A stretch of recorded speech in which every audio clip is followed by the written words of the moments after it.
Bien, vamos a compartir aquí la diapositiva y vamos a comenzar la clase.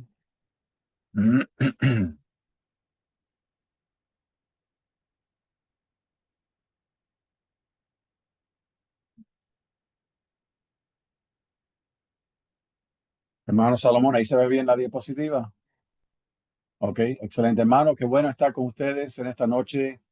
Eh, Acabamos de regresar de un viaje misionero. Estuvimos en Colombia y fue de gran bendición. Así que aquí estamos para enseñar la palabra del Señor y continuar con nuestro estudio del Nuevo Testamento. Nuestra oración es que ustedes estén disfrutando de este estudio del Nuevo Testamento y de las cartas que estamos estudiando y de que están aprovechándose de los estudios y las lecturas del libro. Yo creo que el libro está excelente. Dice suficiente sobre cada libro para que podamos tener una comprensión básica de cada libro del Nuevo Testamento. Así que creo que va a ser útil para su ministerio, para su tiempo de estudio bíblico personal y también si usted tiene la responsabilidad de preparar estudios o prédicas, creo que es una buena fuente de información. Así que estuvimos allá, estuvimos en Bogotá, para los que conocen de Colombia, estuvimos en varias ciudades, Ibagué, excelente tiempo allá, tuvimos una semana con nuestro hermano querido Miguel y su esposa Manuela, y fue un tiempo para predicar la palabra de Dios, para promover el ministerio. De verdad regresé muy contento porque hay un entusiasmo grande en Colombia, por lo menos en los lugares donde tuvimos la oportunidad de visitar y hablar con los pastores. Ya tenemos 40 estudiantes en Colombia, muchos de ellos se gradúan el año que viene, pero de verdad regresé muy entusiasmado porque hubo una buena respuesta a nuestro seminario. Creo que vamos a poder ver mucho más estudiantes preparándose allá para el ministerio. Tuve también el privilegio no solamente de orar con personas, hermanos, pastores que me pidieron que orara por ellos, pero también tuve el privilegio de estar en el campamento Tierra Alta, cuyo campamento el pastor Miguel dirige, y de verdad regreso muy impresionado por tantos jóvenes que están siendo ganados para Cristo, cientos de jóvenes y miles de jóvenes en el año que vienen a sus campamentos. Aquí, esta foto, le estoy hablando a los consejeros de los estudiantes que iban a llegar ese día y tuve ese privilegio de hablar con ellos. Así que, de nuevo, el pastor Miguel y su esposa, increíble trabajo allá, me gocé mucho con ellos y su familia. Y bueno, vamos a seguir yendo allá, si Dios sigue abriendo puertas en el futuro. Bien, esta noche tenemos el libro de Romanos. Vamos a hacer lo posible de cubrir el libro en esta noche, a donde lleguemos, llegamos. Y el resto serán las diapositivas que se le va a enviar para que ustedes puedan seguir estudiando el libro de Romanos. No, es imposible una hora y media decir todo lo que uno necesita decir sobre este libro, y hay tantos pasajes interesantes, algunos bien profundos, que daremos un poco de atención a ellos en esta noche, pero de nuevo es una epístola rica. Perdón, déjenme apagar mi teléfono aquí. Entonces, hoy estamos con el libro de Romanos. La semana que viene va a ser pregrabada la clase, o sea, no va a ser en vivo. La hermana Getsi le va a enviar el lunes el enlace para la carta a los Efesios. Esa es la carta que vamos a estudiar la semana que viene, pero la clase no será en vivo. Entonces, no estén presentes en Zoom el lunes que viene porque no va a haber clase en vivo, pero sí la puede ver desde su casa, o si se quiere reunir un grupo de ustedes en un lugar, una iglesia o en su propia casa, pueden ver la clase ya grabada del libro de Efesios. Entonces, en vivo estaremos de nuevo. Bueno, sí, no habrá clase el día o el mes de agosto, pero la próxima clase que vamos a tener en vivo será al final de este mes, que creo que es el 28, no sé si estoy equivocado ahí, sí, el 28 de julio, que será primera y segunda tesalonicenses, y ya después para el mes de agosto no habrá clases. La próxima clase será el 8 de septiembre, después del receso del mes de octubre.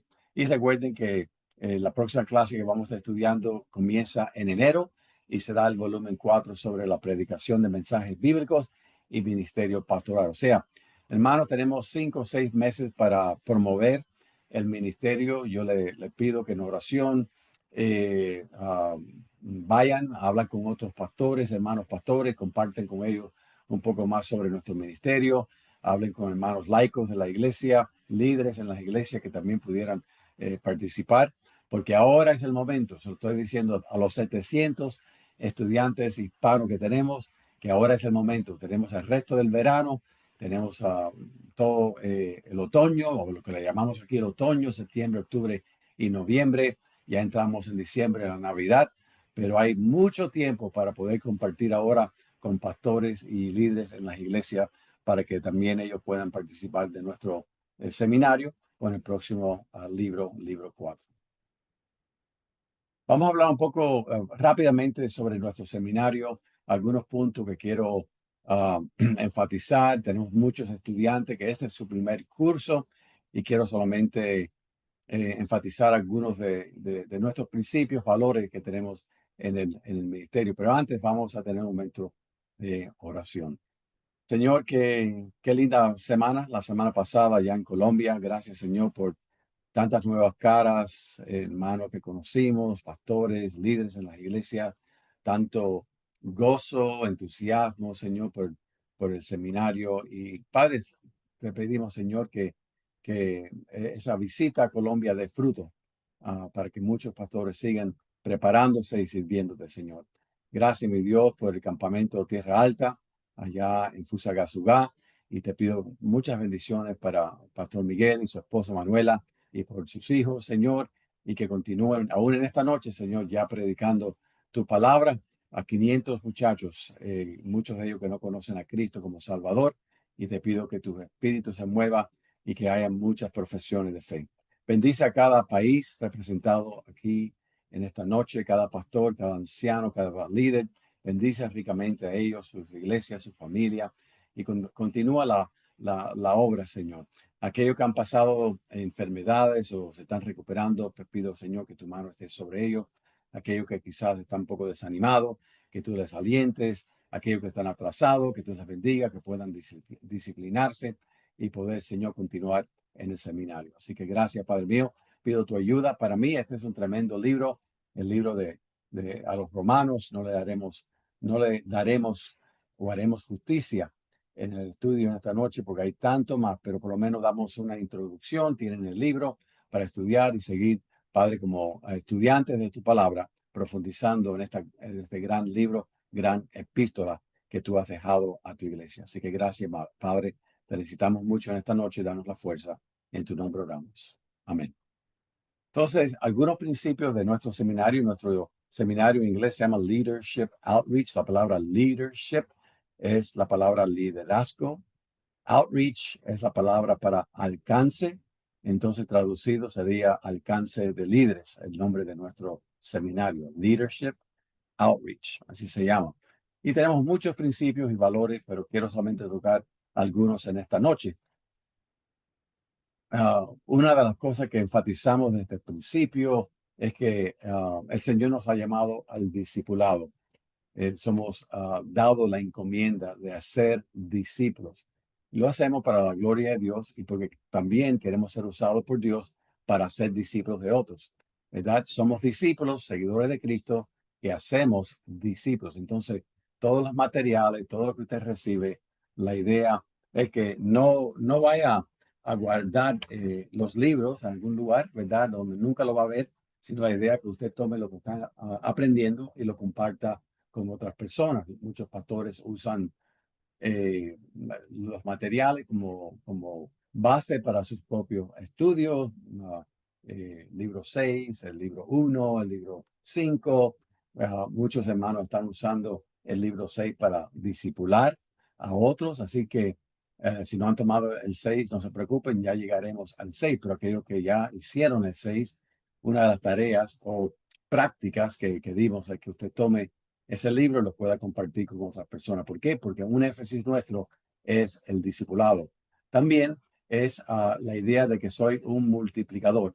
Quiero ayudar. La palabra coaching en español sería quiero ser un mentoreo de alguien. Quiero caminar al lado de ellos y ayudarle a crecer en el Señor y llegar al crecimiento que el Señor quiere para su vida.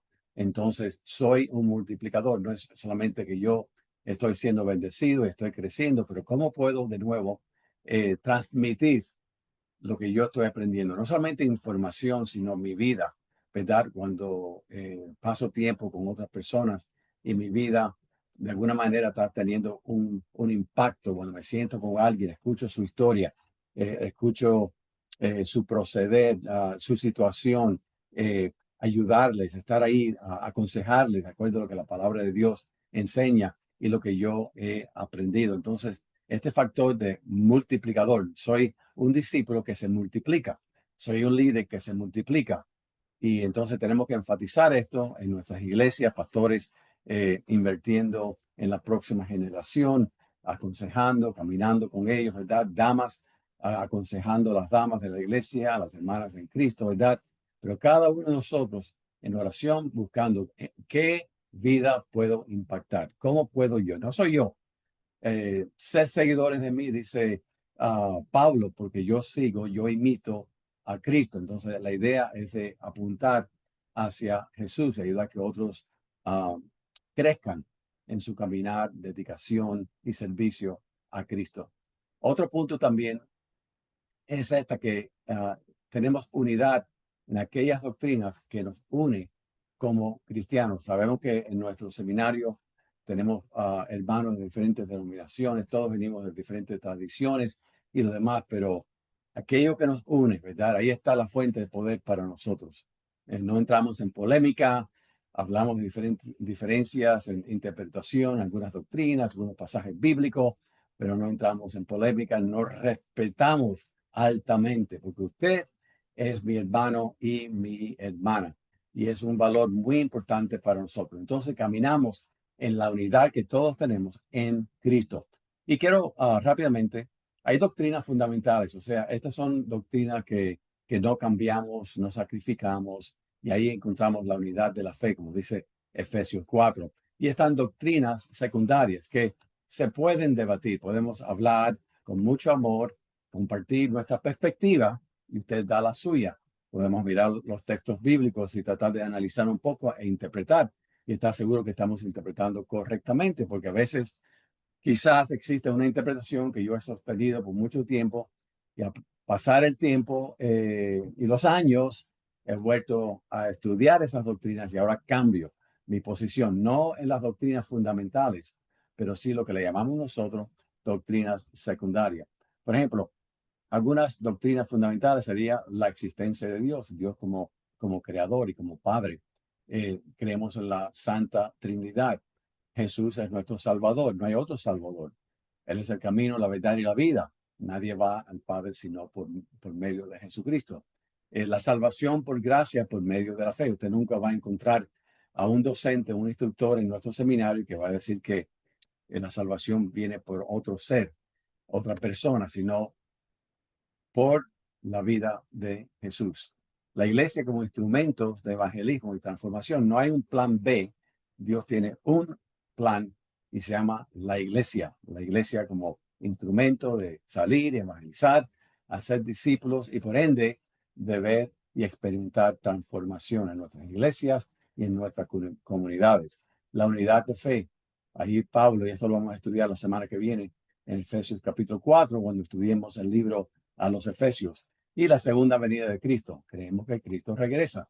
Y también que habrá un último juicio, como nos explica Apocalipsis 20, del 11 al 15. Todas esas cosas son fundamentales para nosotros. Esas son doctrinas que no vamos a variar, titubear en ellas. Están claras para nosotros como cristianos. Pero también tenemos entonces doctrinas secundarias a que vamos entonces a compartir diferentes ideas, vamos a a debatirla un poco.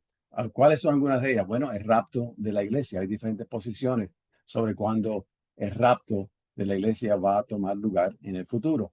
El milenio, si es literal, si es simbólico. Vamos a hablar sobre el milenio y asuntos escatológicos en el volumen 5, que es el estudio de doctrina. Pero vamos a mirar las diferentes posiciones. Asuntos de libertad de la conciencia, lo que usted aprueba, a lo mejor yo condeno, y lo que yo condeno, quizás usted aprueba. Entonces, ahí viene a mi mente, creo que es Romano capítulo 14, ¿verdad? Entonces, tenemos que respetar que al menos que la Biblia sea bien clara en ciertas cosas que enseña, que son blancas y negras.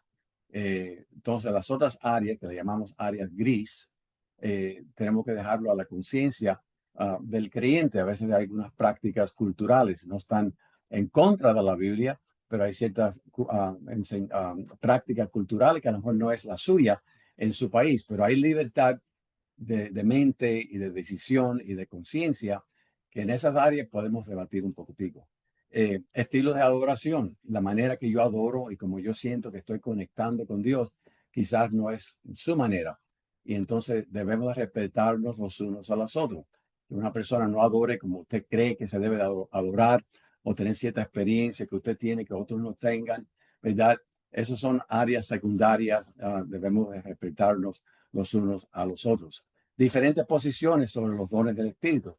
Van a haber diferentes interpretaciones de dones, como encontramos en el Nuevo Testamento, en el libro de los Hechos, en Primera de Corintios y demás. Y tenemos que mirar lo que la Biblia enseña, mirarla textualmente lo que dice, interpretarlo teológicamente también.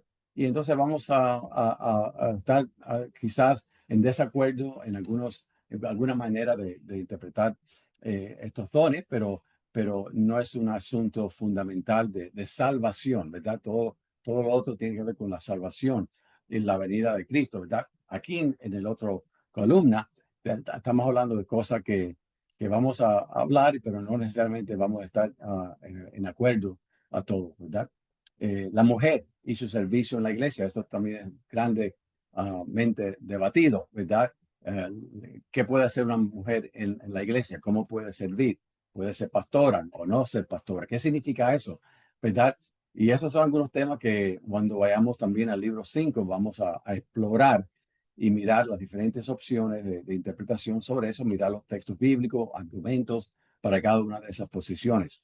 El calvinismo y el arminianismo, ese es otra papa caliente, como le llamamos nosotros, ¿verdad? El calvinismo y el arminianismo. Y en esta noche vamos a tocar un poco sobre esto, pero no mucho, porque de nuevo el libro de doctrina, de teología, todavía será para el año que viene cuando lo vamos a estudiar.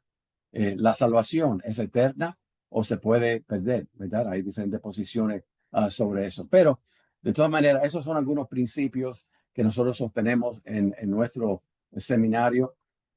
Queremos enfatizar que somos discípulos, llamados a ser discípulos, que debo ser un multiplicador, que debo estar mentoreando, ayudando a las personas a crecer en su caminar con Cristo. Y tenemos unidad como creyentes de diferentes denominaciones, creencias, pero somos cristianos, somos seguidores de Cristo. La centralidad de la cruz de Cristo y la proclamación del Evangelio. Ahí está nuestra unión y de ahí no nos vamos a mover. Entonces, un tópico bien interesante tiene que ver con el establecimiento del canon del Nuevo Testamento. Yo quería esperar hasta las epístolas para por lo menos mencionar cómo se estableció el canon del Nuevo Testamento. No estamos hablando del canon del Antiguo Testamento, que fue un proceso mucho más largo, muchos años, pero el canon, cuando hablamos de canon, la palabra canon se refiere a los libros inspirados, ¿verdad? Cuando alguien dice el canon del Nuevo Testamento, de las Escrituras, esa palabra C-A-N-O-N se refiere a los libros del Nuevo Testamento que son considerados inspirados por Dios, ¿ok? Entonces, ¿cómo se establecieron? Había un patrón que la iglesia primitiva practicó para reconocer, no votar, y decir, yo voto por aquel libro, no, no voto por aquel, no. Habían características que la iglesia primitiva miraban, ¿verdad? Analizaban para establecer y decir, sí, este es un libro canónico. Habían características, ¿verdad? Una de ellas, la más importante de ellas, era que un libro tenía que tener carácter apostólico. La canonicidad o de que un libro fuese considerado canónico es porque tenía que ser apostólico. Y con esa palabra lo que quiero decir es que los libros fueron escritos del Nuevo Testamento por un apóstol o alguien que caminó con un apóstol. Era muy importante que los que escribieron estuvieron con Cristo, fueron testigos de la resurrección de Cristo, que estuvieron con Él desde el principio, o que caminaron con uno que fue apóstol y vio a Jesús resucitado, como Lucas en el caso de Pablo. Entonces, Lucas y escribe Hechos. Marcos fue el discípulo de Pedro y por tanto entonces escribe el Evangelio de Marcos. Entonces, esta es una característica fundamental, probablemente la más importante para entonces ver cómo los libros fueron reconocidos, inspirados. Segundo, beneficio de la lectura pública. Y en algunas ocasiones los apóstoles hacen mención de este beneficio que la iglesia recibía cuando leía un libro que les edificaba espiritualmente, apuntaba hacia Jesucristo, su salvación, su resurrección y lo que él hizo por la iglesia. Entonces, apostólico es un carácter o característica, beneficio de lectura, carácter universal, o sea que toda la escritura es inspirada por Dios y es útil para esto y para aquello, ¿verdad? O sea, tiene una característica universal que se aplica a todos, no solamente para una región o para una ciudad o para una iglesia. Las enseñanzas de esos libros podían ser aplicados a toda la iglesia, por eso se llama el carácter universal. Un tono espiritual, o sea, la Biblia tiene que ver con el conocimiento de Dios y obediencia a su palabra. Entonces, ¿cómo nos ayuda espiritualmente? Sí, hay muchos principios que la Biblia enseña que se pueden aplicar a la vida material, ¿verdad?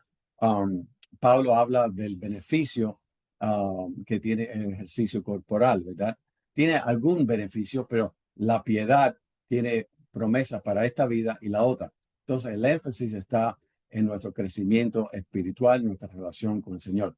Evidencia de inspiración por el Espíritu Santo, o sea, no había contradicción de la palabra de Dios con las enseñanzas de Jesús y entre los mismos apóstoles. Es más, cuando Pablo ve que Pedro está haciendo distinción entre los gentiles y los judíos, lo confronta. ¿Por qué? Porque eso no está en el tono del carácter de Dios, ¿verdad? Entonces hay evidencia de inspiración por el Espíritu Santo. El Espíritu Santo prometió, Jesús dijo que el Espíritu Santo vendría para recordarles todo lo que él había enseñado y entonces la iglesia vio como en la vida primitiva de la iglesia, los apóstoles y la iglesia estaba viviendo una vida que reflejaba las enseñanzas de Jesús y después la vieron en los escritos y reconocían entonces evidencia de la presencia del Espíritu Santo en esa carta o en esta epístola. Y por último, número 6, similitud con el Antiguo Testamento. Como ya hablamos, creo que no me recuerdo en qué clase hablamos, y con Juan, el Evangelio de Juan, pero hablamos acerca del gnosticismo y el movimiento gnóstico y los escritos gnósticos. Hay muchos evangelios, aparte de los 4 que nosotros tenemos. Hicimos mención a esos evangelios, el Evangelio de María, de Tomás, hay muchos otros evangelios, pero son gnósticos, no son neotestamentarios, no tienen las características que vemos en los libros que sí tenemos con el canon de las escrituras del Nuevo Testamento. Así que similitud, no puede haber un Dios diferente al Dios del Antiguo Testamento, que esos otros escritos llamados gnósticos del conocimiento, la palabra significa conocimiento, tenían un Dios completamente diferente y aún decían que el Dios del Antiguo Testamento era un Dios malo porque había creado la materia. Y hay una diferencia entre la materia y los espíritus. Entonces, muchos de ellos rechazaron el Dios del Antiguo Testamento. Y hubieron aún algunos líderes en la era del Nuevo Testamento que también rechazaron el Antiguo Testamento. Cuando usted ve los 27 libros del Nuevo Testamento que tenemos, ninguno rechazan la revelación de Dios como la encontramos en el Nuevo Testamento. Hay similitud, hay armonía entre el Antiguo Testamento, el Dios del Antiguo Testamento y el Dios del Nuevo Testamento. ¿Ok? Vamos a ver aquí unas notas que tengo. El hecho, dice Thomas Lee en sus libros sobre el Nuevo Testamento, el hecho que la iglesia aceptara los 27 libros actuales como canónicos no sugiere que ella creó el canon o hizo que se pensara que los libros eran inspirados. La aceptación de estos libros indica solamente que la iglesia reconoció su origen divino. Escriban esa frase ahí en su cuaderno o algún lugar, ¿verdad? La iglesia reconoció, no votó para decidir qué libros eran inspirados y qué libros no eran, ¿verdad? En la iglesia primitiva, en los primeros 100 años, la iglesia, en la vida de los apóstoles y después los padres apostólicos, los que vinieron después de la muerte de los apóstoles, reconocieron la naturaleza divina inspirada de estos 27 libros. El pueblo de Dios ya había aceptado que estos libros tenían una autoridad inherente. La iglesia estaba ratificando o confirmando lo que los cristianos fieles ya habían aceptado. ¿Okay? Entonces, hermanos, no hay duda que podemos confiar en los 27 libros del Nuevo Testamento y por supuesto en los 39 del Antiguo Testamento. Esta es palabra de Dios. Y como yo le decía a los pastores allá en Colombia, en uno de los devocionales que hicimos, nuestra última autoridad está aquí, no en la persona que está predicando. Respetamos a esa persona que predica al nivel o que esa persona está predicando la palabra de Dios. Aquí está la autoridad máxima nuestra. No hay otro libro que está perdido por algún lugar que quizá en 50 años se va a descubrir y va a reemplazar estos libros. No, usted puede tener completa confianza en los 27 libros que tenemos como el canon que Dios dio a la iglesia. Epístolas o cartas paulinas. Hay diferentes géneros del Nuevo Testamento, le llamamos epístolas, pero géneros literarios. El término género es una categoría literaria. O sea, cuando hablamos de un género literario, estamos hablando que hay diferentes maneras de escribir la literatura y que en el Nuevo Testamento encontramos diferentes estilos de cómo escribir. No todos son igual, que denota el estilo o la forma o el contenido general de una producción literaria. De vez en cuando usted va a escuchar esa palabra, un género literario, ¿verdad? Como por ejemplo cuando vemos que hay ciertos libros que podemos leer que son diferentes unos a los otros. Tenemos historia, por ejemplo aquí historia de la Segunda Guerra Mundial, tenemos la noticia diaria y vemos que hay una diferencia entre una obra histórica de la Segunda Guerra Mundial y en la noticia que leemos todos los días, o una ficción como Don Quijote de la Mancha, ¿verdad? Son diferentes clases de literatura, estilos de cómo los autores escriben, contenido y lo demás. Bueno, el Nuevo Testamento también tiene lo mismo. Cuando hablamos de los varios géneros o clases de literatura en la Biblia, estamos diciendo que existen diferencias, por ejemplo, entre un salmo y una epístola, o entre los evangelios y el libro de Apocalipsis. Hay diferencias. A eso se llama o se refiere la palabra género. Y claro, en el volumen 1, que muchos de ustedes estudiaron, lo que fueron nuevos entrando ahora con el volumen 3, no han estudiado ese libro que tiene que ver con la hermenéutica o la interpretación bíblica. Espera un momento, por favor.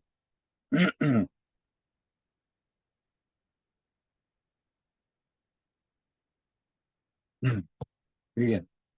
Entonces, géneros literarios en los libros del Nuevo Testamento, tenemos primero biografía selectiva. Eso, o sea, Cuando usted lee los evangelios, usted no lee todo lo que Jesús hizo ni dijo. Eso está claro en el capítulo 21, si no me equivoco, de Juan, cuando él nos dice que todos los libros del mundo no pudieran contener todo lo que Cristo dijo y enseñó, ¿verdad?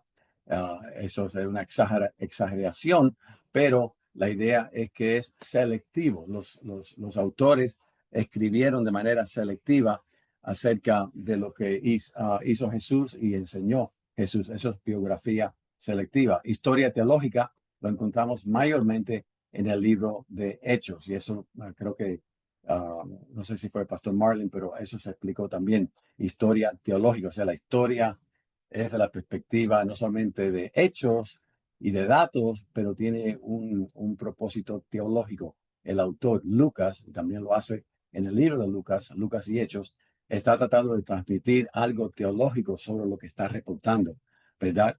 Entonces, eso es historia teológica. Y las epístolas que estamos estudiando ya desde primera y segunda de Corintios, tenemos epístolas paulinas y generales. Paulinas son las 13 cartas que escribió Pablo, esencialmente y en su mayoría a iglesias específicas, y también están las epístolas generales como Santiago y Hebreos y las otras epístolas del Nuevo Testamento.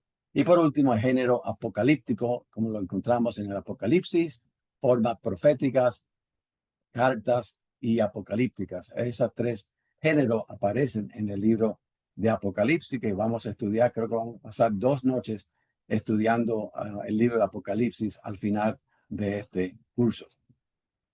La clave para entender el género literario epistolar, o sea, de las epístolas, la clave es cada epístola surge de una ocasión o situación específica relacionada con el autor y los recipientes originales. O sea, por eso que es tan importante estudiar cada epístola y saber su trasfondo y ir al libro de los Hechos, que da el trasfondo para cuando esa iglesia fue fundada, la situación, las condiciones, si hubo diálogo entre Pablo y esas iglesias antes que él escribe la carta. Todo eso se va descubriendo leyendo el libro de los Hechos y también las mismas epístolas que nos indican, nos dan entonces información sobre la relación que Pablo tenía con esas iglesias a quienes les escribe. Entonces le llamamos, por ejemplo, um, el libro de Filipenses, ¿a quién fue escrito? A los filipenses que vivían en Filipo. ¿Dónde se conocieron? ¿Cómo fue que se sembró o inició esa iglesia en Filipo, en Grecia? Bueno, lea Hechos capítulo 16 y usted verá. Entonces, a eso se refiere, que las cartas fueron escritas con un propósito específico, porque algo estaba pasando en la vida de la iglesia o había una situación con Pablo y la iglesia, como lo vemos en Primera Corintios y Segunda Corintios, y ese problema se tenía que resolver. Y por eso que en el volumen 1 enseñamos de que, permiso, que me está entrando, que sí, estamos teniendo problemas, reconozco que estamos teniendo problemas en conectarse. Esta carta o este estudio se está grabando, así que hermanos, me van a ver mañana o el miércoles. Qué lástima que no pudieron estar en vivo. Pero cada carta tiene una relación específica entre Pablo y aquellas personas a quienes él está escribiendo, a la ciudad, a los hermanos de una ciudad específica. Y usted tiene que saber cuál es esa situación, el por qué que Pablo está escribiendo, porque eso le va a ayudar en la interpretación de la carta. Las características de las epístolas o cartas en tiempos antiguos seguían esta orden. Y usted puede, para ver un ejemplo de esto, no tenemos tiempo, usted puede ver Hechos 15 del 23 al 29, pero empezaba con el nombre del autor, como por ejemplo Pablo, apóstol del Señor Jesucristo, ¿verdad? Y Timoteo, ¿verdad? El nombre, comenzaba con el nombre. Las cartas en la antigüedad tenían un orden de cómo se escribían.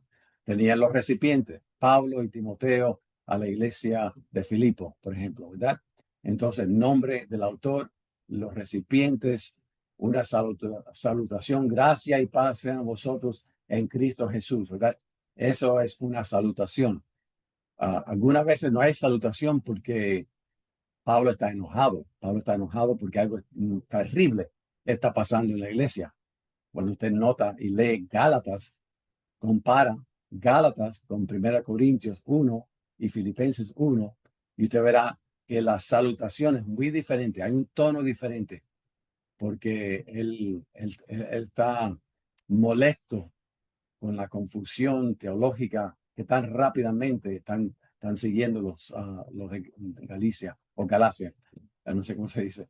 Entonces está la salutación, nombre del autor, recipiente, salutación, hay una oración de agradecimiento, está entonces el cuerpo de la carta y está los saludos finales o despedida. Eso lo vemos bien lindo en Romanos 16, ¿verdad? Saludos finales o despedida. Entonces, estos 6 puntos o características es lo que caracterizaba las cartas de la antigüedad. Usted podía leer, y hay libros que nos ayudan a leer esas cartas, porque los arqueólogos la encuentran y uno comienza a leer estas cartas y ve que esta era el orden que seguían en escribir. Y Pablo adopta esa orden y así escribe en sus cartas. All right.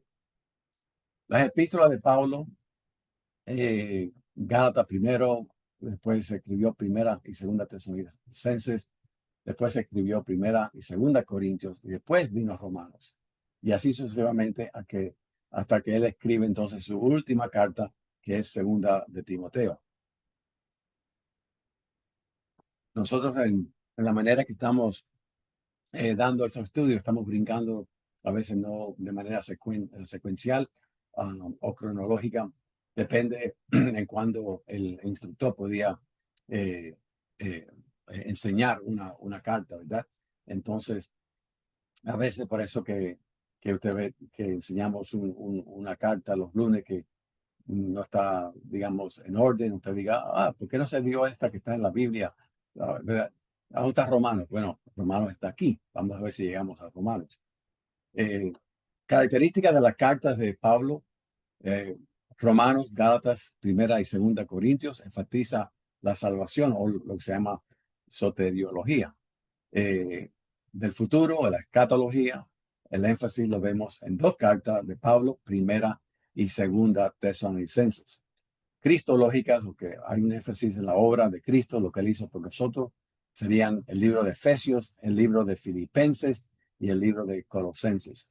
Pablo escribe solamente una carta de las 13 a un individuo y es la carta a Filemón, y es una carta muy personal, y después que tiene que ver con la eclesiología o la doctrina de la iglesia. Hay 3 libros que fueron escritos a los pastores, a los líderes de esas iglesias, Primera y Segunda de Timoteo y Tito. Entonces, esa es la división de las cartas paulinas: soteriológicas, escatológicas, cristológicas, personal y eclesiásticas. ¿Ok? Entonces ya llegamos a la epístola a los romanos, y yo le llamo el Evangelio del Señor Jesucristo. El libro le da el título, El Evangelio explicado y aplicado, página 83. Usted puede abrir ahí en su libro, página 83 en español. Lo que están leyendo en inglés, el libro es la página 91, página 91. Martín Lutero elogió a los romanos diciendo, es la parte principal del Nuevo Testamento y del Evangelio perfecto, el epítome absoluto del Evangelio. Juan Calvino dijo del libro de Romanos, cuando alguien entiende esta epístola, tiene un pasaje abierto a él para comprender toda la escritura. Y Frédéric Godet, teológico suizo del siglo XIX, llamó el libro de los Romanos la catedral de la fe cristiana. Todos sabemos cuando abrimos nuestras Biblias a libro de los Romanos que hay algo diferente en esta epístola. Hay una profundidad, hay argumentos muy detallados, fluye el libro de Romanos. Se ve que Pablo tenía un propósito muy claro cuando escribe Romanos, y es como si fuese un libro de teología.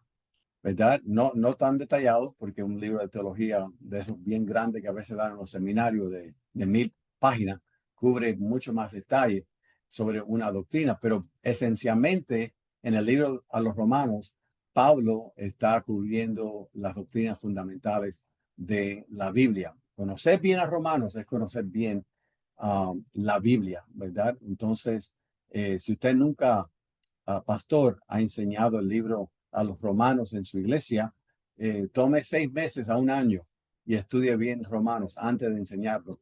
Prepárese bien y después haga una serie, un domingo, un capítulo por domingo o 2 capítulos por semana, como usted quiera hacerlo, ¿verdad? Algunas personas han pasado años en el libro a los romanos enseñándolo en su iglesia. Algunos toman un año, algunos toman 6 meses.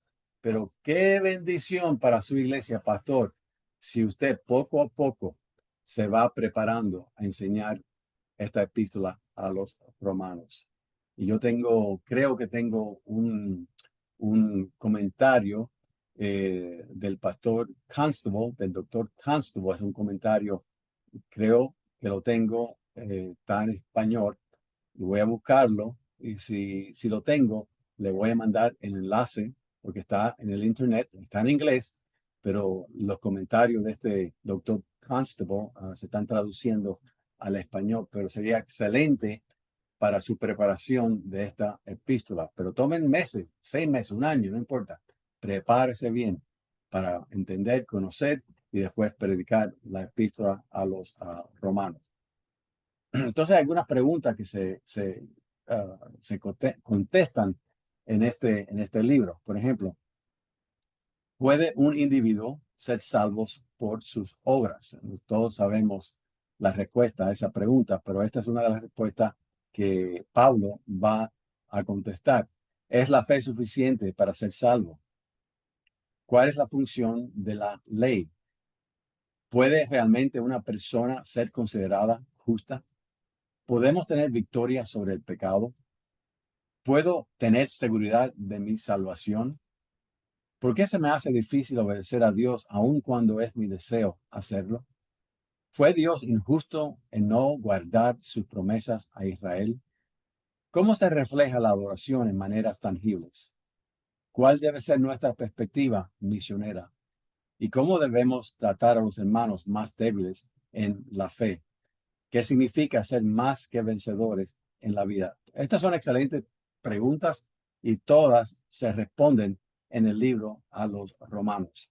Entonces, cuando miramos el tema central, el Evangelio, ahí en Romanos 1, 16, 17, nos ayuda a entender la idea general principal de esta epístola a los romanos. Dice, porque no me avergüenzo del Evangelio, porque es poder de Dios para salvación. Eso lo hemos experimentado nosotros, usted y yo. El Señor tomó vidas quebrantadas y las sanó, las salvó, las transformó. Esto es algo real que lo leemos, pero también lo hemos experimentado en nuestras vidas. El Evangelio, las buenas nuevas de salvación, es el poder de Dios para cambiarnos, para salvarnos. Dice, a todo aquel que cree. Ese va a ser el énfasis de Pablo en términos de la condición por la cual el hombre pecador puede ser salvo, puede ser perdonado, para que todo aquel que cree. Y después dice, al judío primeramente y también al griego. Es interesante que él no dice eh, al griego primeramente y también al judío. Hay una razón por la cual Pablo comienza y menciona al judío primero y después menciona al pagano, al que no conoce a Dios, que no es parte del judaísmo, al griego. Hay una razón histórica, creo yo, por la cual él está haciendo énfasis con los judíos primeramente.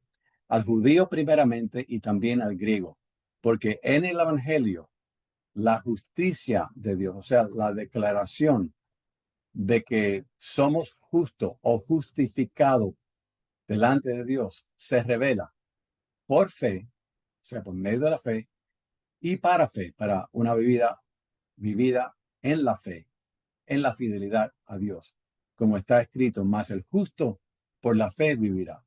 vivirá espiritualmente y caminará por la fe espiritualmente. O sea, el justo, el declarado no culpable delante de Dios, la persona que experimenta la salvación, vive por la fe, es justificado por la fe. Este es el tema de la epístola a los romanos. Eh, Propósito, proclamar este evangelio de salvación. Y vamos a mirar, el autor es el autor Pablo, y hay varios propósitos por el cual esta epístola fue escrita, para introducirse a la iglesia y informarles de sus planes de visitar Roma y España. Eso lo vemos, por ejemplo, cuando vaya a España, dice en el capítulo 15, versículo 24. En el versículo 28, así que cuando haya concluido esto y les haya entregado este fruto, pasaré entre vosotros rumbo a España. O sea, parte de la razón por la cual Pablo él está escribiendo a los romanos, aparte de entregarles el evangelio y lo demás, es que él quería llegar a España. La única manera que él sentía que podía llegar a España es por ruta de Roma, porque la iglesia en Roma lo iba a ayudar. Eso es lo que él apela a ellos para una ayuda misionera. Entonces, esto es parte de lo que escribe el apóstol. También obtener ayuda financiera para su viaje a España. Y, déjame regresar aquí.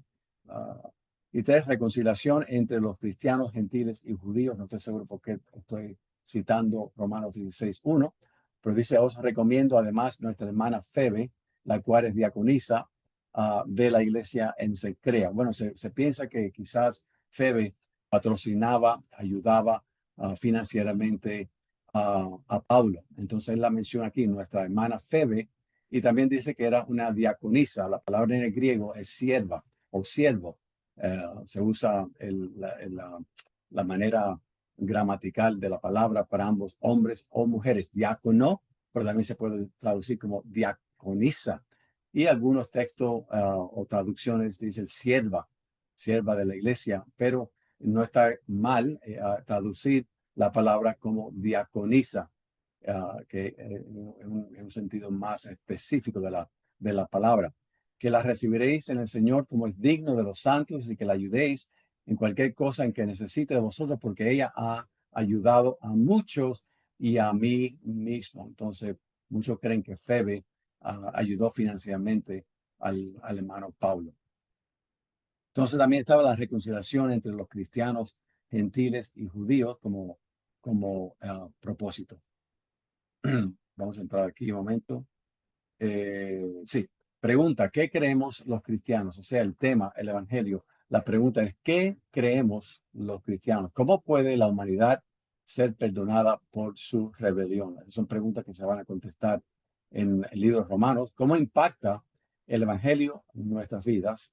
Y puede después mirar ahí en Romanos 5:1. La fecha, 55 a 58 después de Cristo, probablemente desde Corinto, durante el tercer viaje misionero de Pablo. ¿Okay? Sabemos que Pablo tuvo varios viajes misioneros. El tercero lo encontramos del capítulo 18 de Hechos 23 hasta el capítulo 21, versículo 16, pero probablemente él escribe de la ciudad de Corinto, le escribe a los romanos.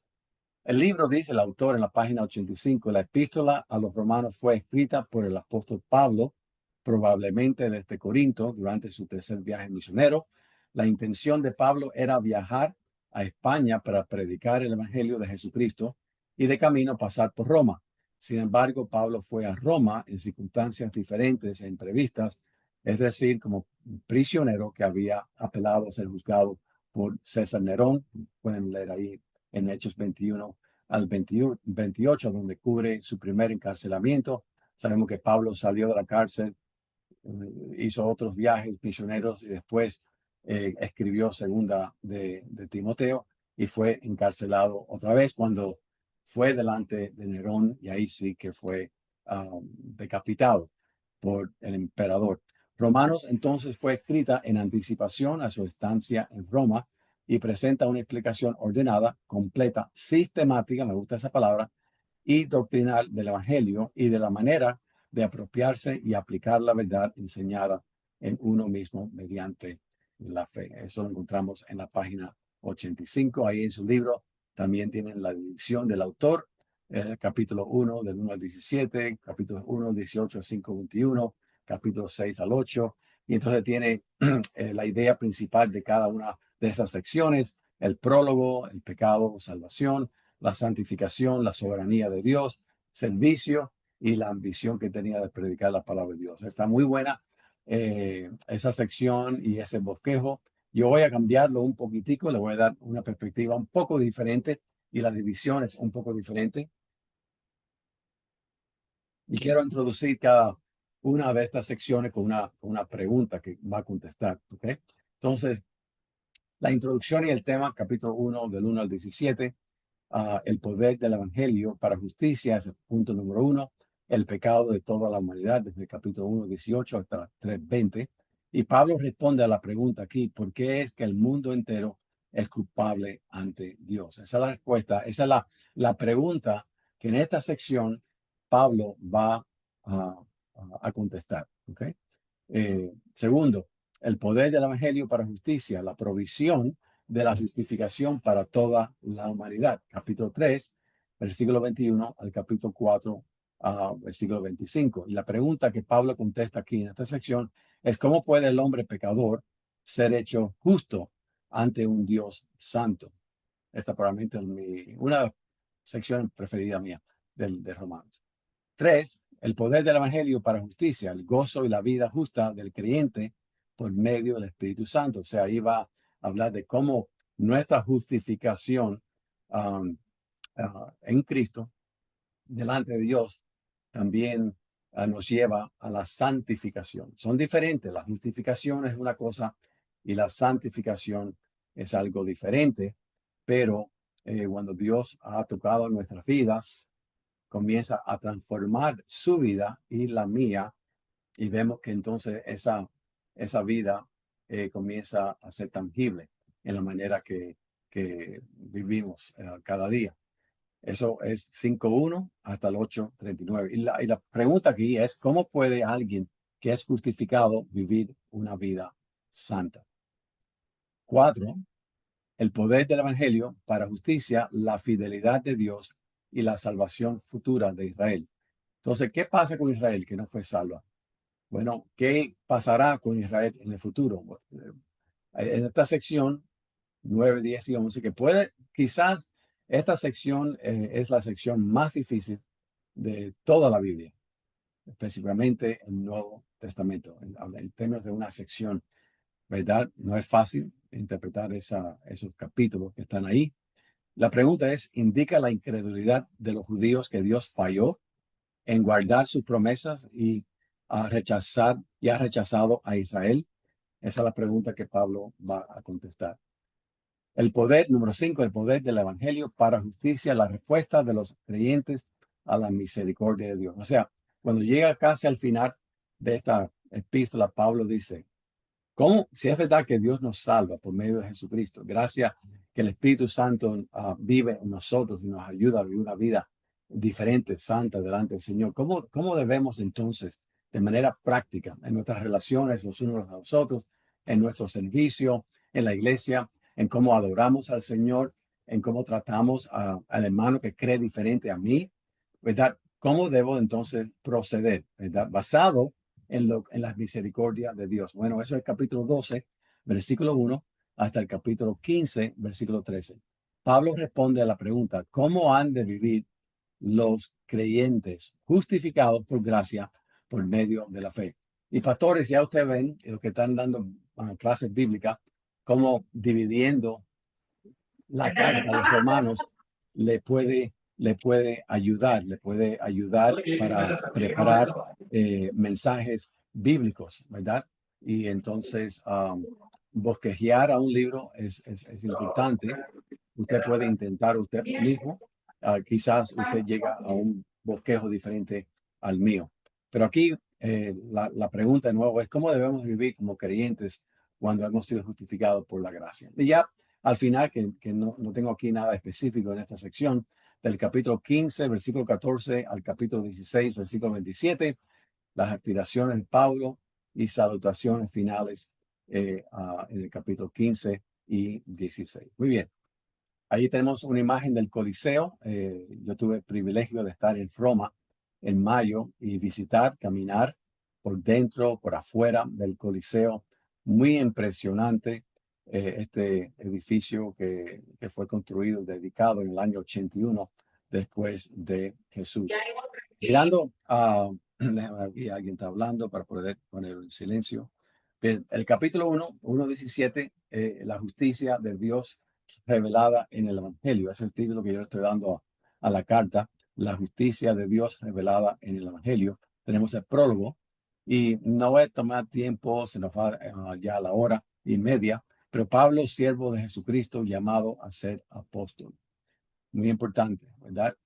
Pablo era un apóstol como lo era Pedro y lo era Juan y los otros apóstoles. También se nos dice que Bernabé era un apóstol. La palabra apóstol significa uno que es enviado con una misión, ¿verdad? Apóstoli.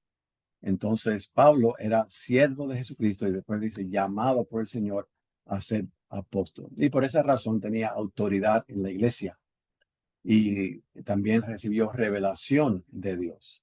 Esto es significante, ¿verdad? Estamos hablando de los apóstoles cuya vida y ministerio echaron el fundamento. Los apóstoles y los profetas echaron el fundamento en la iglesia primitiva, Efesios 2:20. O sea, esto no lo podemos repetir. Apóstol en la manera de un Pablo, de un Juan, de un Pedro, con la autoridad sobre la iglesia universal, no solamente una parte de la iglesia, ¿verdad? Poder recibir revelación para escribir de parte de Dios y darnos palabras de Dios. Eso no lo tenemos hoy. A muchos se llaman apóstol, pero no están al mismo nivel de los apóstoles del Nuevo Testamento. Y si se consideran a ese mismo nivel, yo diría que están equivocados, ¿verdad? Podemos respetar a los hermanos que se llaman obispos o profetas o apóstoles, pero tenemos que tener mucho cuidado, ¿verdad? Que cuando estamos hablando de un apóstol, estamos hablando de aquellos que echaron el fundamento. O sea, cuando se echa un fundamento en un edificio, eso no se repite otra vez. Es aquello que sostiene todo lo que viene después, ¿verdad? Entonces, la revelación que Dios le dio, la autoridad de predicar y de enseñar y tener cierto dominio sobre las iglesias en términos de su enseñanza, esos son los primeros apóstoles de la iglesia primitiva, Pablo y otros. Dice que llamado a ser apóstol y apartado para el evangelio de Dios. Y ahí continuamos leyendo, dice, por quien recibimos la gracia y el apostolado, o sea, no fue nada que él se merecía. Todos los dones y los llamados de Dios son por gracia, usted no lo merece, pero Dios en su misericordia y gracia nos llama a servirlo, a seguirlo y ser sus representantes, ¿verdad? Fue por gracia pero fíjense, para la obediencia a la fe en todas las naciones por amor de su nombre. O sea, somos salvos por la gracia, por medio de la fe, pero el Espíritu Santo transforma nuestra vida y Dios quiere un pueblo obediente, ¿verdad? Y entonces dice, entre las cuales estáis también vosotros, llamados a ser de Jesucristo, a todos los que estáis en Roma. De nuevo, yo fui a Roma, eso fue una visita muy emocionante para mí, porque estaba en la misma ciudad donde este libro fue escrito. Caminé probablemente en algunas de las calles que el apóstol Pablo caminé. Vi la cárcel donde pusieron a Pablo antes que lo llevaron delante de Nerón, antes de ser decapitado, ya su segunda vez. Así que fue algo muy interesante para mí. Quizás algún día podré ir a Israel, visitar Jerusalén, porque me imagino que las emociones van a ser aún más grandes para mí. Y él dice, los que están en Roma, amados de Dios, llamados a ser santos, ¿verdad? Esta es la segunda vez que leemos ya en nuestro estudio que Dios llama a sus hijos a la santidad. Lo estudiamos en 1 Corintios capítulo 1, versículo 2, donde Pablo le está hablando a los santificados en Corinto, llamados a ser santos. Es la misma idea aquí. Los de Roma, de la iglesia de Roma, son llamados a ser santos o separados para Dios. Y gracia y paz a vosotros de Dios, nuestro Padre, y del Señor Jesucristo.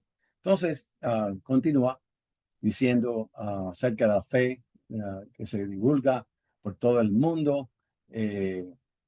Dice, a quien sirvo en mi espíritu, versículo 9, en el Evangelio de su Hijo. ah, Ustedes están siempre en mis oraciones. Esto es algo, un sentimiento que escuchamos muy a menudo de Pablo. Era un hombre de sentimientos profundos y de gran intimidad con las personas a quien él les ministraba, rogando que de alguna manera tenga al fin, por la voluntad de Dios, un próspero viaje para ir a vosotros, o sea, sometiendo toda su vida, su ministerio, sus viajes misioneros a Dios. Señor, si es tu voluntad, haremos esto o iremos a aquel lugar, pero tenemos que esperar que Dios permita que lo que está en nuestro corazón se materialice. A veces no es el momento, no es lo correcto. Pablo se somete a Dios, que sea por la voluntad de Dios que al fin podré llegar a Roma. Entonces dice, porque deseo veros para comunicaros algún don espiritual a fin de que seáis confirmados.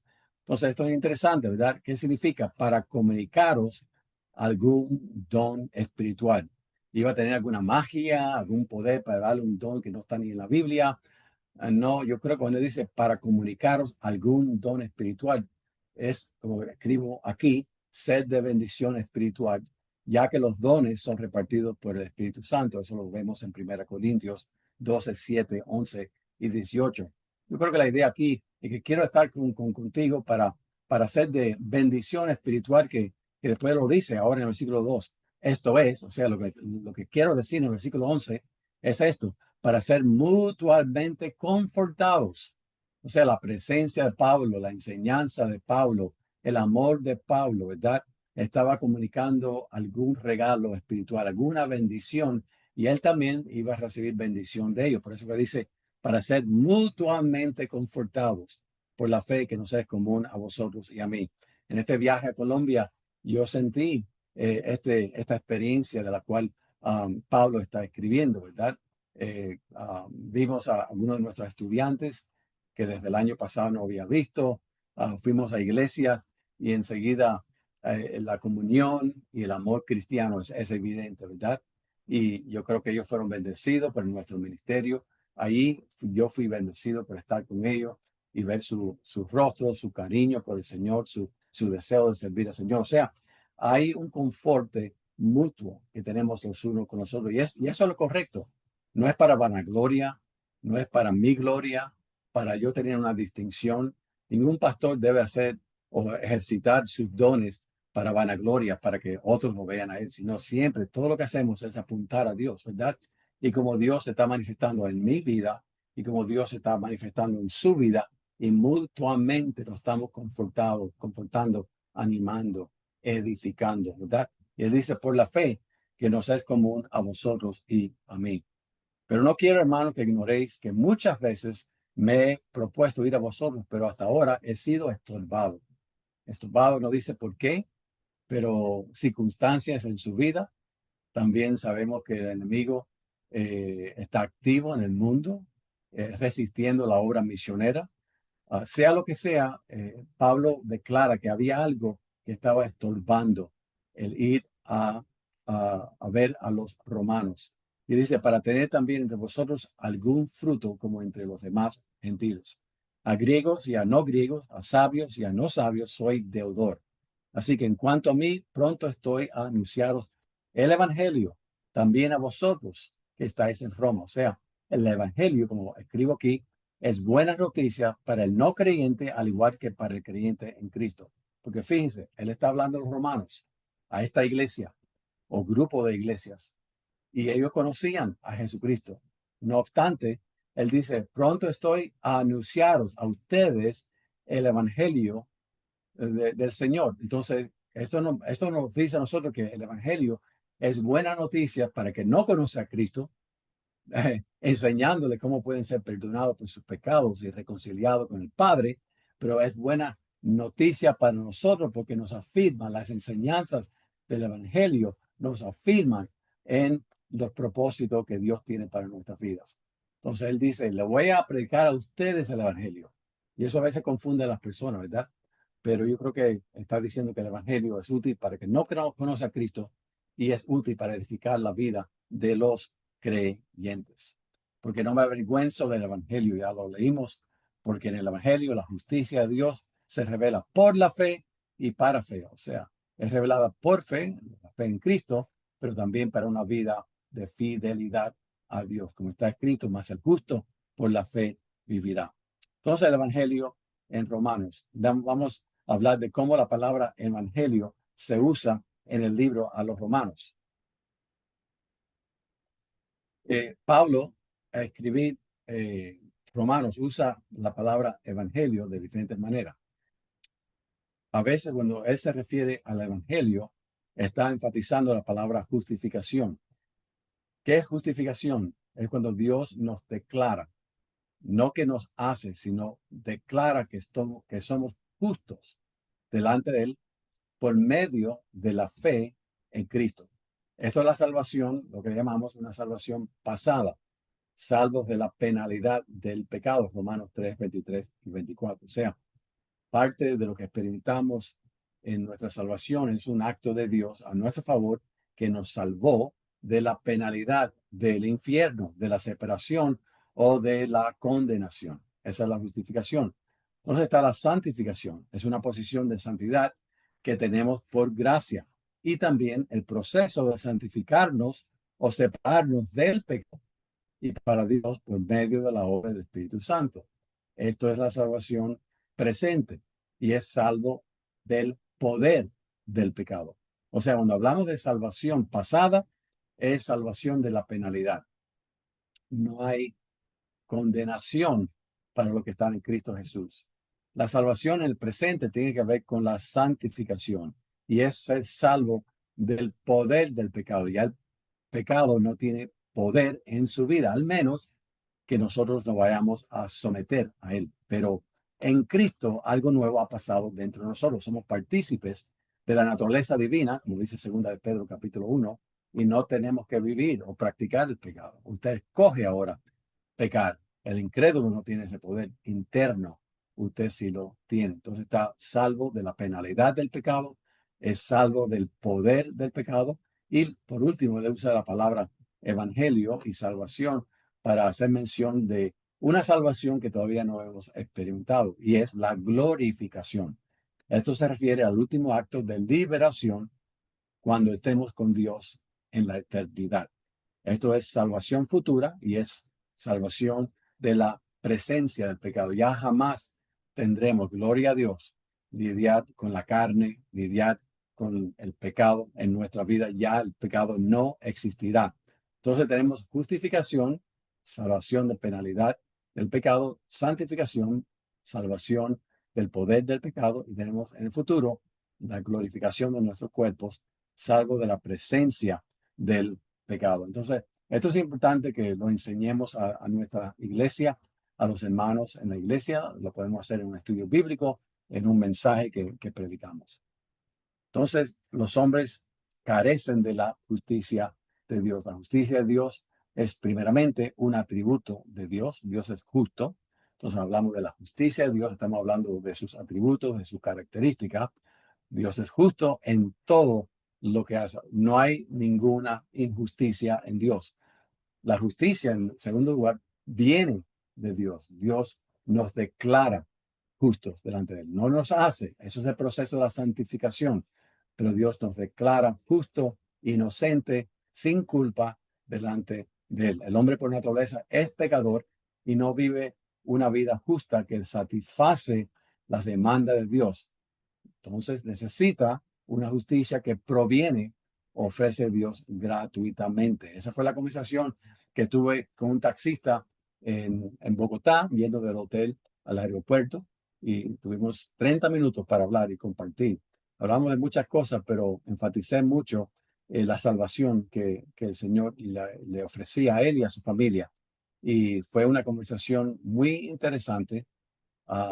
Y oren por él. Jairo es el nombre de él, Jairo, ahí en Bogotá, Colombia, para que de verdad entienda la salvación que es gratuita, que es por medio de Jesucristo, y que él y su familia conozcan a Jesucristo. Entonces, en el Nuevo Testamento, dice Miller Erickson en su libro Teología Cristiana, en el Nuevo Testamento la justificación es el acto declarativo de Dios por el cual, sobre la base de la suficiencia de la muerte expiadora de Cristo, pronuncia a los creyentes a haber cumplido con todos los requisitos de la ley que les concierne. O sea, cuando somos justificados, Dios declara que somos inocentes, que nosotros cumplimos.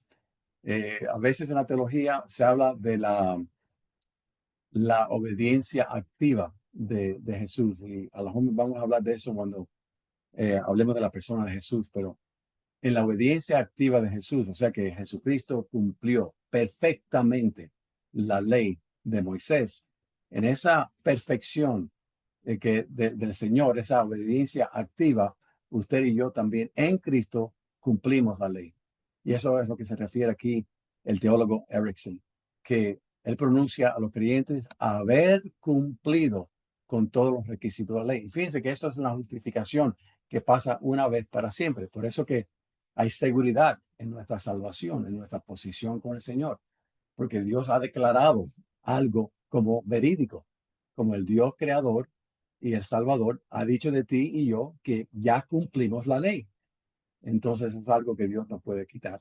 Lo que Dios declara acerca de ti, nadie puede borrar.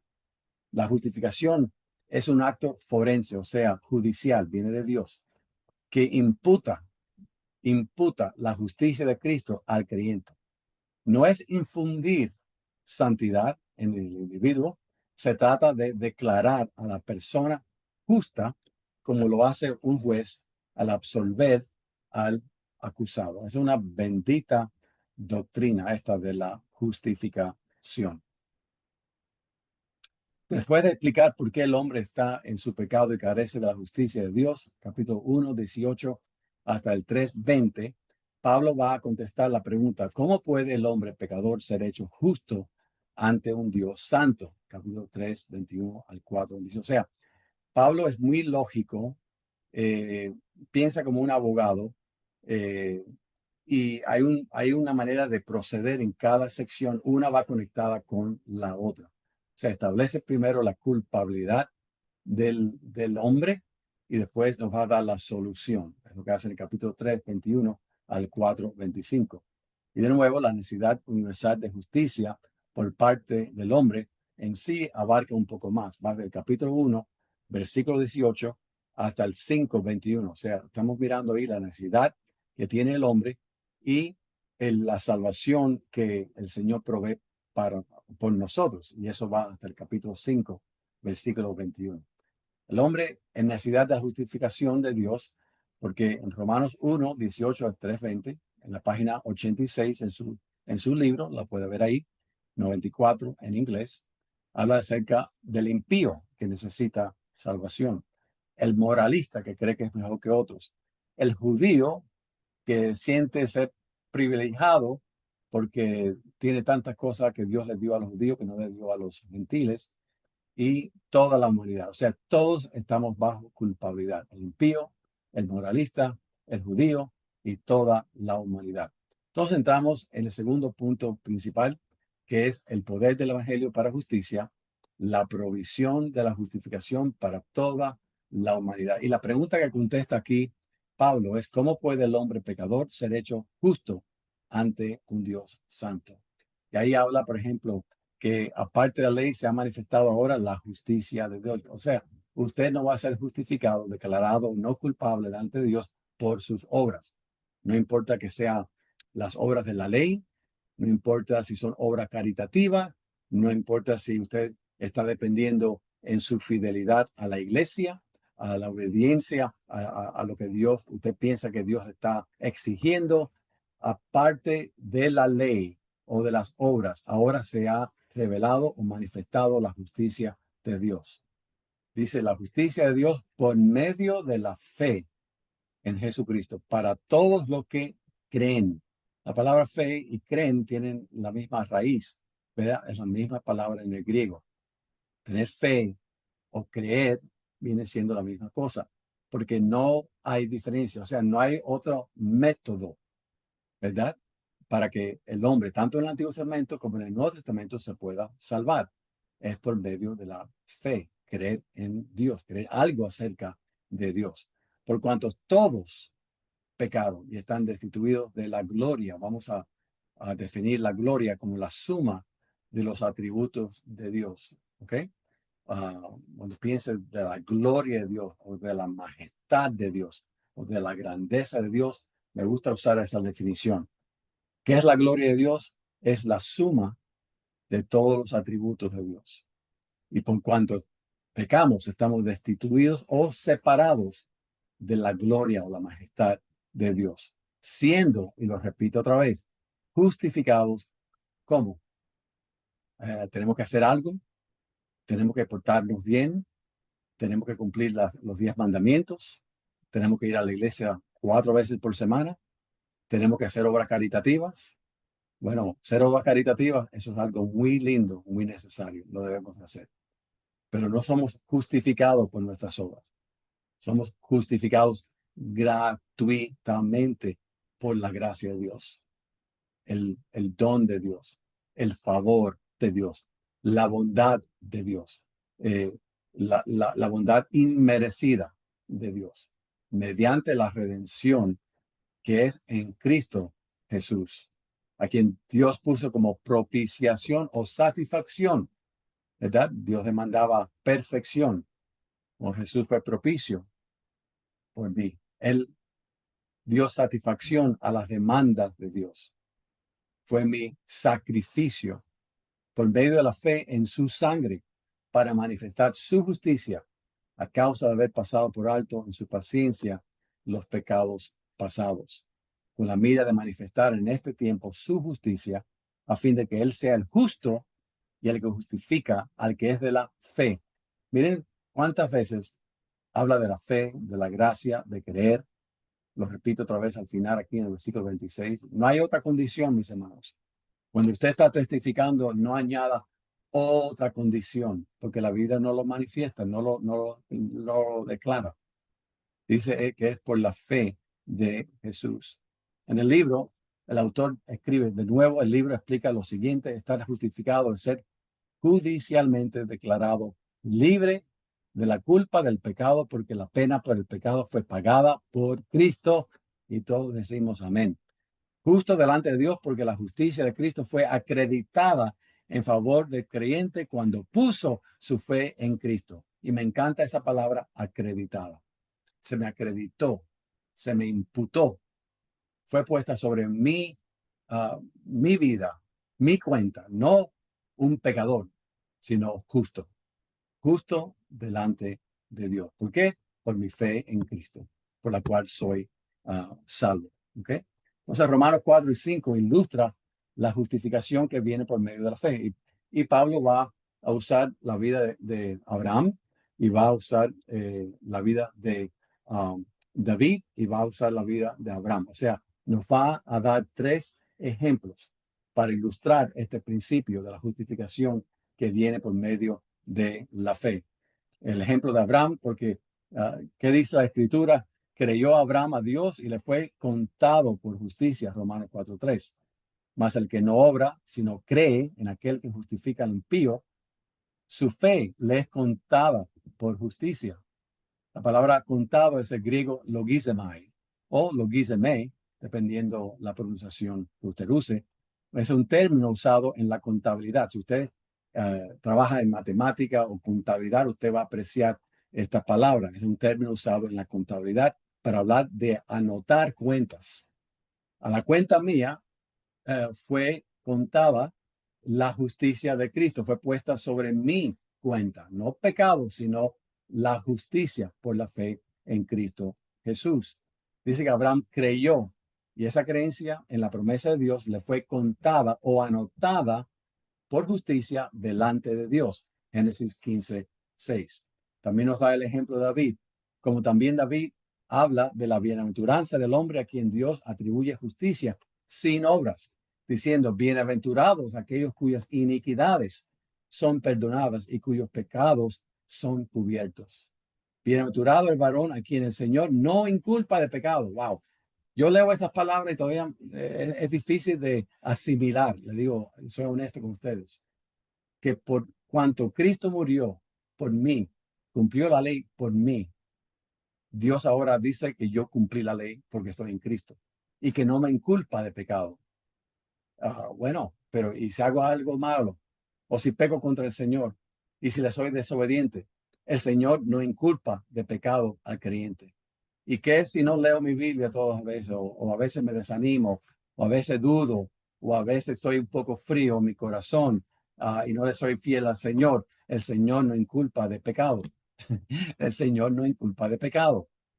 Y eso es lo bello de esta doctrina, que lo que hace es de verdad cambiarme para que yo quiera vivir una vida que agrada al Señor. Y sé, sí, claro, cuando peco contra el Señor, tenemos un sumo sacerdote que vive para siempre para interceder por nosotros. Romanos 7:25. Pero a veces quiero hacer hincapié aquí porque a veces los creyentes dudan de su salvación o creen que de alguna manera la perdieron porque hicieron tal cosa, o no están yendo a la iglesia ya como antes, o no están dando fruto como antes, o, ¿verdad? No miramos a nuestras obras, miramos primordialmente a la promesa del Señor. Bienaventurado el varón a quien el Señor no inculpa de pecado. Entonces, por tanto, en Romanos 4:16 es por fe para que sea por gracia, a fin de que la promesa sea firme para toda su descendencia, no solamente para la que es de la ley, sino también para la que es de la fe de Abraham, el cual es el Padre de todos nosotros. Entonces, ¿qué es la fe en Cristo? Bueno, Romanos 4:20-21 nos da una ilustración o una definición de lo que es la fe.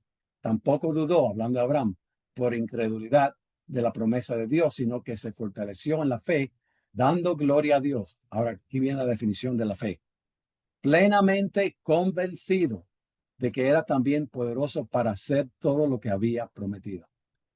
Plenamente convencido. La fe de Abraham era esta.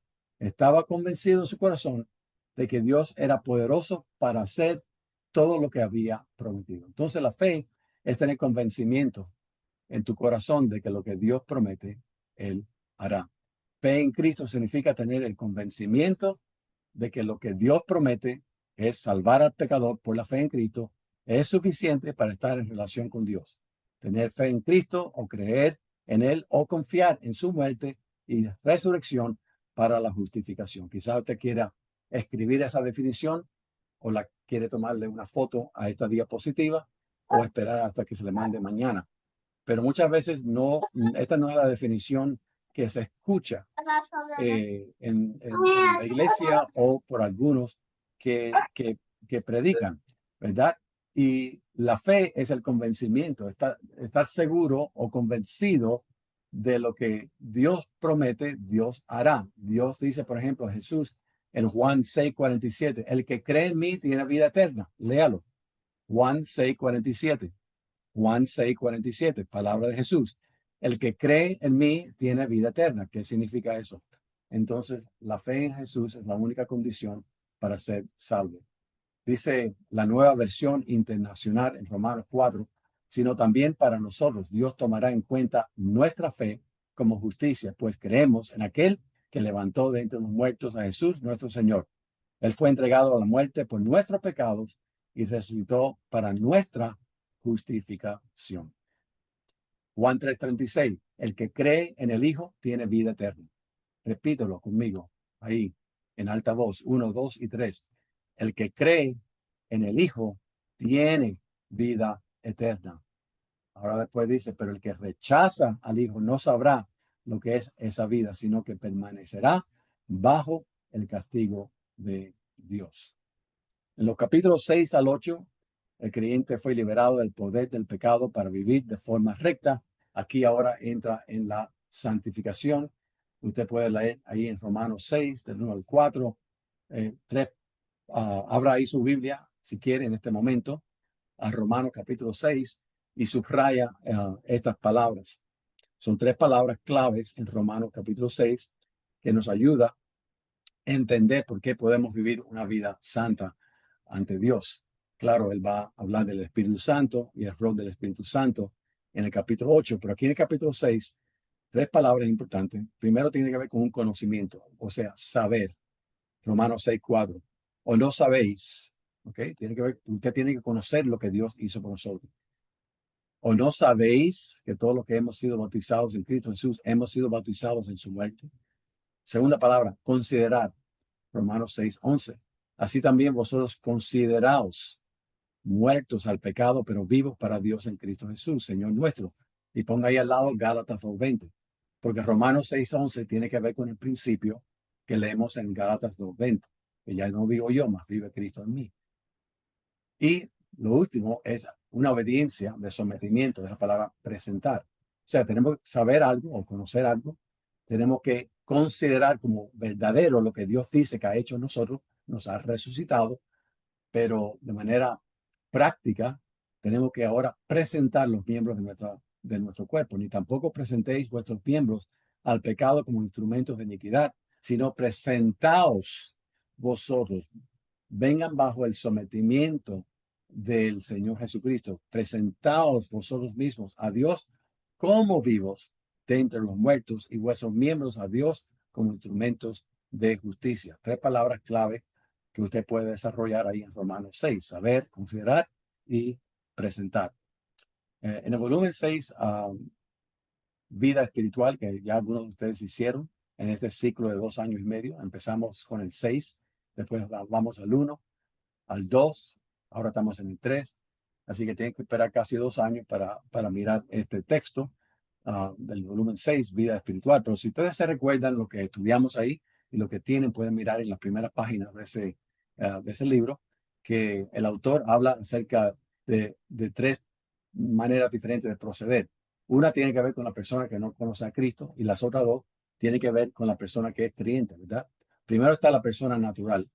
La persona natural es incrédulo, no ha nacido de nuevo y por tanto no acepta ni entiende a cabalidad las cosas de Dios. Es un inconverso.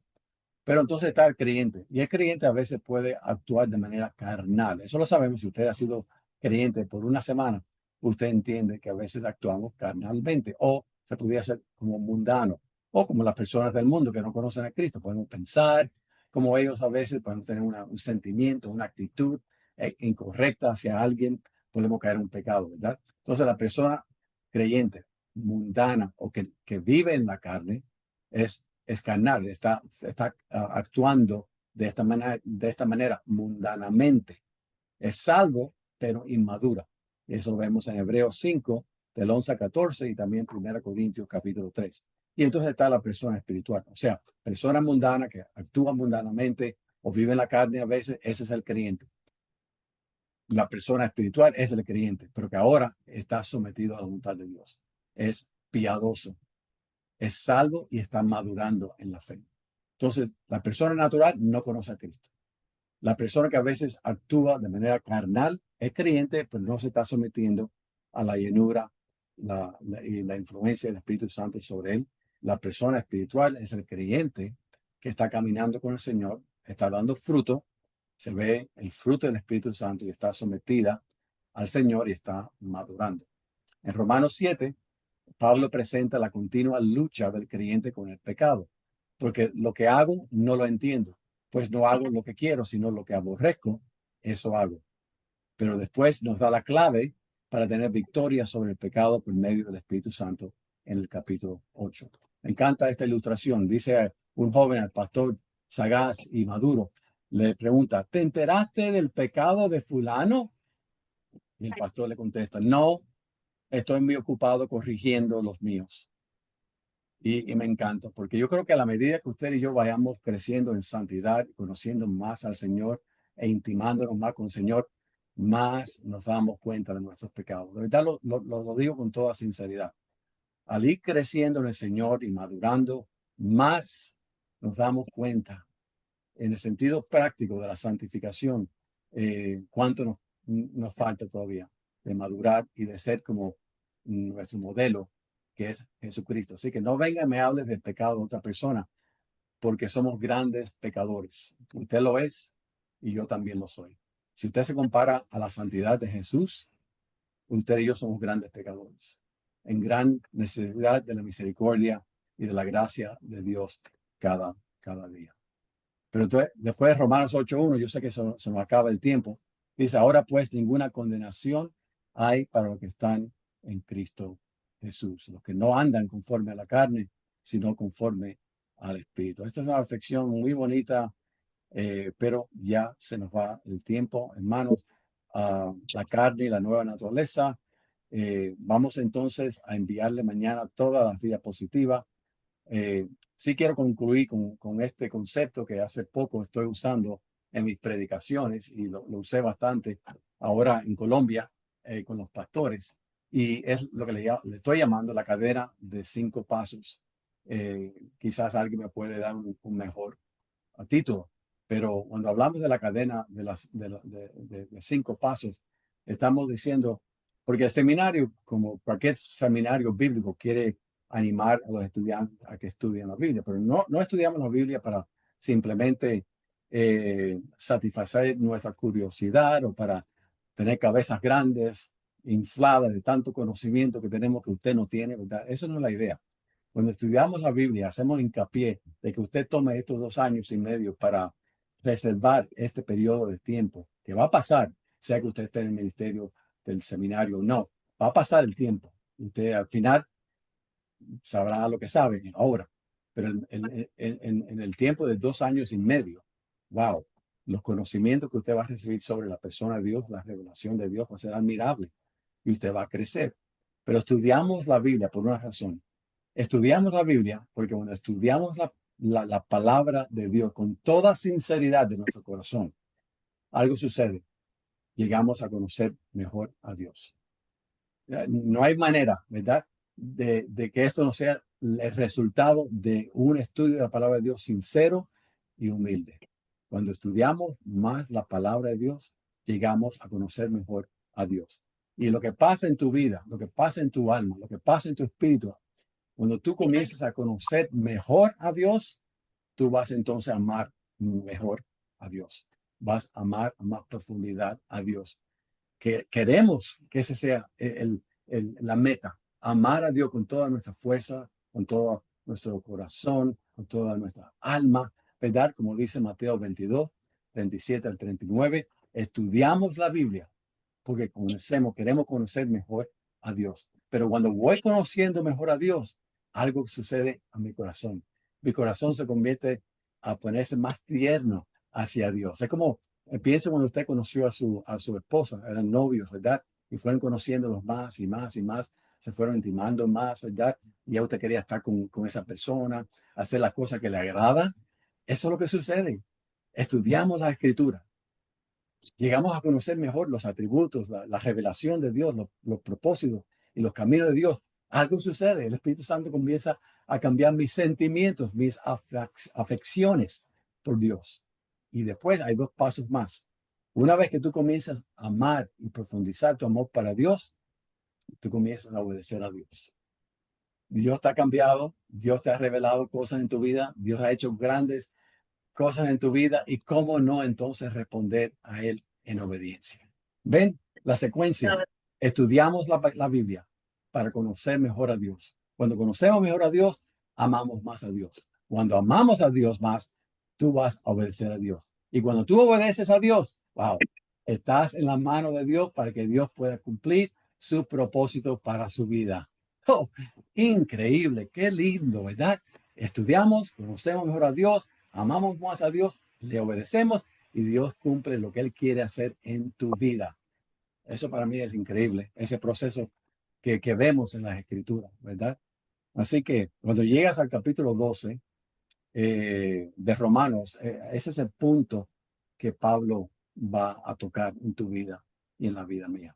No pudimos mirar el capítulo 6 al 8 que tiene que ver con la santidad, la sección del capítulo 9, 10 y 11, excelente en términos del contenido de las escrituras ahí y lo que tenemos que aprender que está diciendo Pablo ahí cuando habla de la predestinación y habla de la elección.